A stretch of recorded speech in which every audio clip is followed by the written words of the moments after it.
Gaji 1 juta dari hasil jaga toko dari jam 6 pagi sampai jam 2 siang untuk 3 orang, kira-kira cukup gak ya?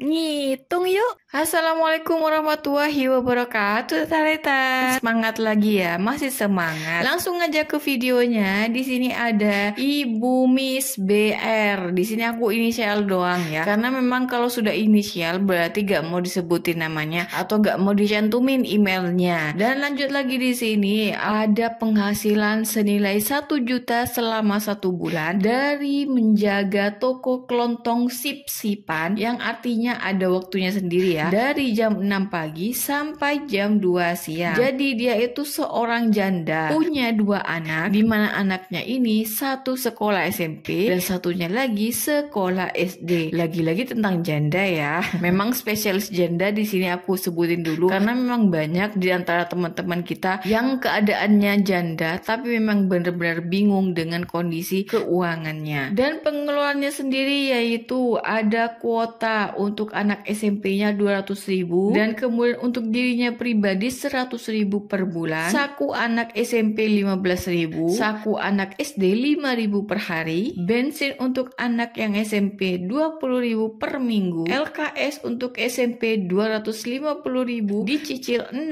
bulan, kemudian ada uang ekstra untuk kegiatan 50.000 per bulan, LKS anak SD 100.000 yang dicicil 6 bulan, ada uang kas dan juga uang kegiatan 30.000 per bulan, PLN PDAM 200.000 per bulan, saku anak madrasah 5.000 untuk 1 anak, sedangkan 2 anak sekolah semua untuk madrasah. Makan biasanya beli 20.000 untuk 3 orang dan biasanya beli 2 kali sehari minimal. Dan di sini dia itu bingung cara mengatur keuangannya, apalagi untuk tabungan anaknya yang karena bentar lagi bakal masuk SMA 2 tahun lagi. Jadi dia bingung gimana cara ngaturnya supaya bisa ada tambahan untuk tabungan anak ke SMA-nya. Kemudian cara untuk mengatur uang supaya cukup karena mantan suaminya tidak lagi menafkahi mereka bertiga. Dan di sini lanjut aja ke solusinya. Jadi sebelum kita menentukan budgetnya, kita mau orat-orat dulu berapa pengeluaran dalam sebulan yang dibutuhkan Miss BR di sini. Yang pertama yaitu ada kuota. Menurut aku kuotanya ini kegedean ya untuk anak SMP dan juga untuk diri sendiri. Tapi balik lagi, yang mungkin memang butuhnya segitu silakan. Tapi kalau bisa lebih hemat, lebih dihematkan lagi. Kemudian untuk sakunya, saku di sini ada 15.000 untuk anak SMP, SD 5.000 yang artinya 20.000 per hari. Dimana ketika 1 bulan itu kita ambil rata-rata yang dimana 26 hari masuk sekolah, total dalam sebulan ada 520.000. Untuk bensin SMP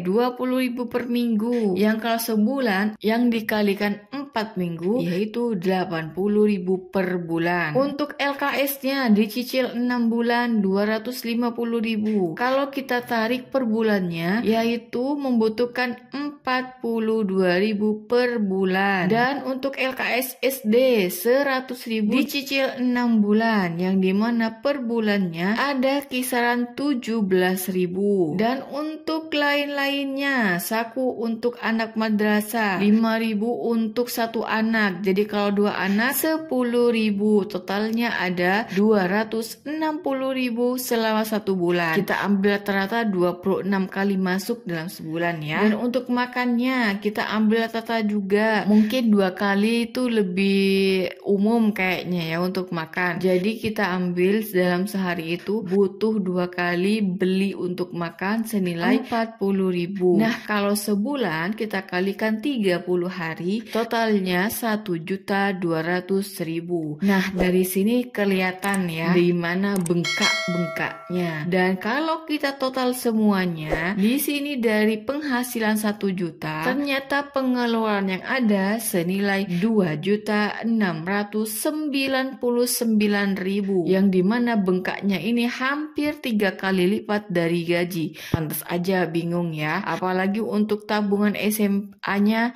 bakalan gak ada lagi dengan pengeluaran seperti ini. Oke, langsung aja kita ke pengeluaran untuk buku catatan keuangan. Jadi sebelum kalian ke buku keuangan, lebih baiknya memang kalian itu mencari tahu penghasilan dan pengeluarannya itu berapa. Jadi diurat-urat dulu apa aja pengeluaran dalam 1 bulan. Nah setelah itu kalian total seperti ini, dan setelah tahu semuanya baru deh kalian ambil buku catatan keuangan dan kalian list satu persatu mana yang wajib dan mana yang harus dikurangi dan mana yang harus ditambahkan. Oke, lanjut aja kita ke catatan keuangan Miss BR. Yang pertama di sini kita tulis yaitu adalah gaji 1 bulan senilai 1 juta. Di sini kita harus sadar gajinya itu cuma 1 juta. Jadi mau gak mau gimana caranya 1 juta ini bisa cukup untuk 1 bulan. Yang pertama yaitu seperti biasa pada umumnya aku sebutin zakat di awal untuk lebih menyelamatkan diri dari yang namanya neko-neko macam-macam. Insya Allah zakat ini membantu banget. Tapi balik lagi bagi kalian yang kurang cocok, silakan ini bisa di zakat 2,5% di sini dari 1 juta yaitu ada 25.000 doang. Kemudian ada PLN PDAM, aku anggap rata aja di sini 200.000 itu sudah harga normalnya di sana. Tapi balik lagi kalau memang bisa lebih hemat, monggo lebih dihematkan lagi. Eman-eman ya. Tapi bagi aku pribadi ini tuh kayaknya kebanyakan. Dan kemudian ada LKSSD senilai 17.000. Tadi sudah dicari ya per bulannya berapa. Dan sini kita tulis nilai total selama 1 bulannya doang. Dan kita tulis cicilan berapa kali dan kita bisa tahu sudah berapa kali cicil ke sekolah. Kemudian ada kas untuk kegiatan SD 30.000. Jadi untuk pengeluaran anak SD ada total senilai 47.000 selama 1 bulan. Kemudian untuk pembayaran LKS SMP yang per bulannya 42.000 dan ada uang ekstra untuk kegiatan 50.000 yang dimana totalnya dalam sebulan untuk pengeluaran anak SMP senilai 92.000. Dan lagi di sini ada bensin anak yaitu 80.000. Nah kalau untuk bensin kayaknya ini sudah paten kalau sudah pengeluarannya seperti itu. Jadi gak bisa diotak-atik lagi. Tapi kalau memang bisa lebih hemat ya monggo silahkan lebih dihematkan lagi. Lanjut lagi di sini ada saku anak yang dimana di sini aku ambil cukup senilai 20.000 selama 1 hari. Yang dimana kalau dalam sebulan itu 520.000. Jadi untuk uang madrasah bisa di skip atau anak disuruh belajar mengatur keuangan. Jadi anak diberi uang saku di pagi hari doang. Jadi silakan berdasarkan pengalaman pribadi, silakan anak diajari untuk mengatur. Misalnya pengen jajan ke madrasah, ya jangan dihabisin waktu di sekolah. Dan kalau bisa anak dikenyangkan dari rumah. Jadi anak itu nggak jajan macem-macem. Apalagi kan sekarang musimnya penyakit macem-macem dari jajan yang macem-macem. Itu lebih bahaya lagi. Dan apalagi sekarang ada program makan gratis ya, apalagi kalau ada itu lebih baik dan minimal bisa men-skip keuangan jajan anak untuk lebih dialokasikan ke pengeluaran lainnya. Dan dari sini kita tarik lagi, kita totalin satu persatu, ternyata sudah menyisakan keuangan 36.000.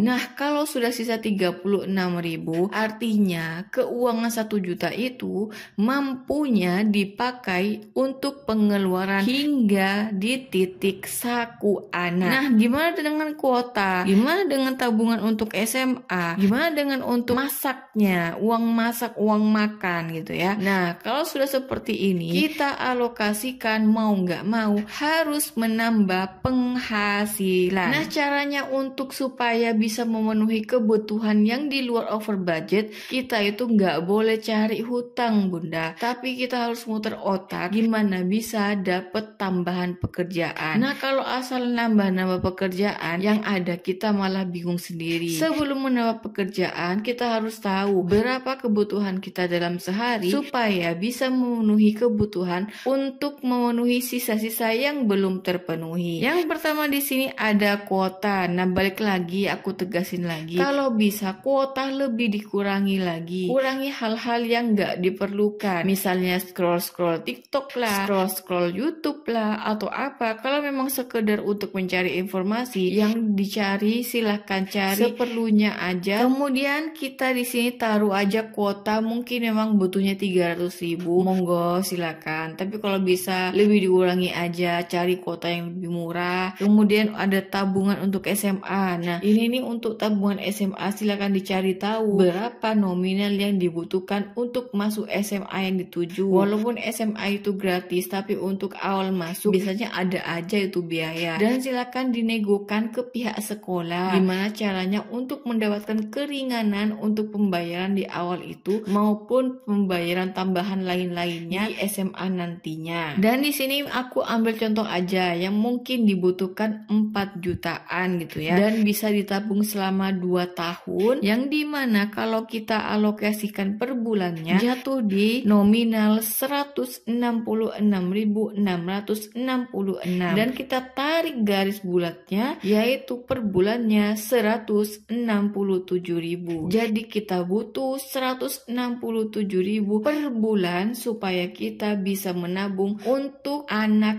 SMA nantinya. Dan untuk makannya, kalau bisa masak sendiri di rumah, jangan beli-beli lagi. Kalau memang belinya 20.000 sampai 40.000, apalagi 60.000 bisa beli, berarti bisa menghemat setengahnya atau enggak sepertiganya lagi ketika kita bisa masak di rumah, memanfaatkan makanan yang ada di rumah. Makan seadanya itu lebih berarti, yang penting anak bisa kenyang daripada kita beli dengan porsi yang minim tapi anak banyak jajan di luar. Nah, daripada uangnya dikasih ke uang jajan anak yang endingnya jadi penyakit, mending dialokasikan untuk masuk ke dapur, untuk kita kreasikan gimana caranya bisa masak lebih banyak dan lebih kenyang untuk anak. Yang di sini aku alokasikan ada 20.000 per hari. Siapa tahu cukup, kalau nggak cukup silakan dialokasikan sendiri. Di try error aja, dicoba aja. Dan kalau sebulan itu membutuhkan 600.000.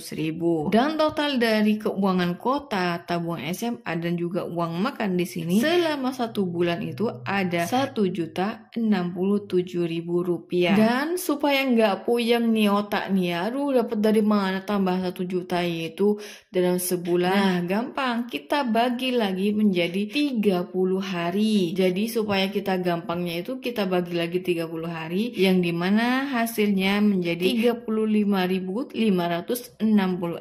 Dan kalau kita bulatkan supaya nggak makin puyeng, yaitu 36.000 per hari. Jadi kalau sudah ketemu 36.000 per hari, gimana bunda? Di otak ini lebih encer, lebih tenang kah? Atau makin lebih ruwet? Lebih enteng tentunya ya. Nah, kalau sudah di otak itu lebih enteng, wah kayaknya cuma 36.000 selama 1 hari, aku bisa nih ya buat tambah pekerjaan lagi yang bisa dapat 36.000 selama 1 hari. Jadi kita secara nggak langsung memberikan energi positif ke otak, yang dimana otak nantinya akan memberi sinyal ke tubuh kita untuk menumbuhkan lebih semangat positifnya, dan tentunya akan menarik magnet-magnet rezeki yang ada di sekitar kita. Tentunya bukan lalu diam diri di rumah ya bunda ya, tapi kita melangkah keluar dan mulailah cari ke tetangga sekitar dengan cara kita menjual jasa, misalnya menawarkan jasa cuci. Syukur-syukur bisa dapat lebih daripada kita mencari hutangan. Jadi sudah terjawab ya gimana cara mudah mengatur keuangan yang bengkaknya melebihi dari pendapatan kita. Jadi kita bisa mengalokasikan uang mana yang harus dijadikan prioritas atau uang mana